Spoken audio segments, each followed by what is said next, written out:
शिक्षा विभाग के कर्मचारियों द्वारा निकाली गई भव्य चुनरी यात्रा दुर्गा मंदिर से यात्रा शुरू होकर पहाड़ों में विराजमान मां अंबे के दरबार पहुंची। शारदीय नवरात्रि पर्व की शहर सहित ग्रामीण अंचलों में धूम है। सभी तरफ भक्त जोश और हर्षोल्लास के साथ माता रानी की आराधना में लगे हुए हैं। 22 अक्टूबर रविवार को नवरात्रि पर्व की अष्टमी के दिन शिक्षा विभाग के सभी कर्मचारियों द्वारा भव्य चुनरी यात्रा निकाली गई, जो तुमसर रोड स्थित दुर्गा मंदिर से प्रारंभ होकर शहर के सिनेमा चौक होते हुए 9 किलोमीटर दूर पहाड़ पर विराजमान मां अंबा माई के दरबार में समाप्त हुई है।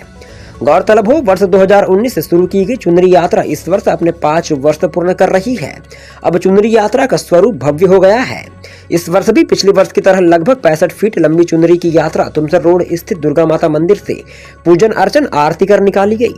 जगत जननी मां अंबे के दरबार में पहुंचकर भी विधि विधान से पूजन पाठ कर मां के चरणों में चुनरी अर्पित कर क्षेत्र की सुख समृद्धि के लिए कामना की गई है।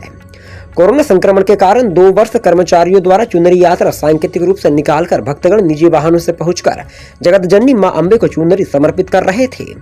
हर वर्ष मां के भक्तों की संख्या लगातार बढ़ती जा रही है। इस वर्ष भी हजारों की संख्या में श्रद्धालुगण पैदल चुनरी यात्रा में शामिल होकर इसकी भव्यता बढ़ा रहे थे। चुनरी यात्रा की सबसे खास बात यह थी कि आयोजकों ने इस यात्रा को लेकर महीनों पहले योजना बना ली थी।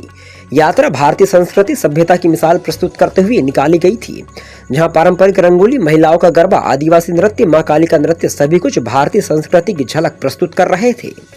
शुरू से लेकर यात्रा के अंतिम पड़ाव तक रंगोली कलाकार द्वारा चंद मिनटों में अपनी कला से रंगोली बनाकर चुनरी यात्रा का स्वागत कर रहा था। वहीं पूरी चुनरी यात्रा में मां काली का नृत्य यात्रीगणों में जोश भरने का कार्य कर रहा था। नन्हे मुन्ने बच्चों की बनाई गई झांकी भी लोगों को आकर्षित कर रही थी, जिसमें गणेश जी, शंकर जी, राम लक्ष्मण की वेशभूषा में नजर आ रहे थे। कर्मचारियों द्वारा महाप्रसाद के वितरण में पर्यावरण और स्वास्थ्य का ध्यान रखते हुए भी प्लास्टिक के डिस्पोजलों का उपयोग न करते हुए पत्तों से बने दोनों में महाप्रसाद का वितरण किया जा रहा था, जिससे पर्यावरण को नुकसान न हो और भक्तों का स्वास्थ्य भी बना रहे। पहला शब्द के लिए कटंगी से मनीष चौकसे की